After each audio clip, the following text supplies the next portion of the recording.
এজন্য আল্লাহ রাব্বুল আলামিন ফেরাউনের স্ত্রী দৃষ্টান্ত দিয়েছেন যে জান্নাত। ফেরাউনের স্ত্রী কি বলেছিল?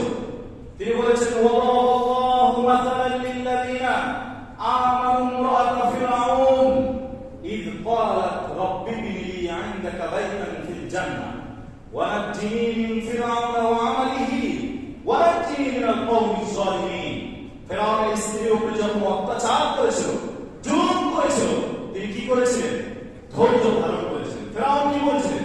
তিনি বলেছেন আমাকে রব মানো, আমাকে আল্লাহ মানো, তাহলে আমি তোমাকে ছেড়ে দেব, আমি তোর উপর অত্যাচার করবো না। কিন্তু তিনি কি বলেছিলেন? তিনি আল্লাহর প্রতি ঈমান এনেছিলেন, আল্লাহর প্রতি বিশ্বাস করেছিলেন। এই জন্য তিনি বলছিলেন হে আমার রব, হে আমার প্রতিপালক, তোমার জান্নাতের ভিতরে আমার জন্য একটি ঘর নির্মাণ করো, আমার জন্য একটি ঘর নির্মাণ করো।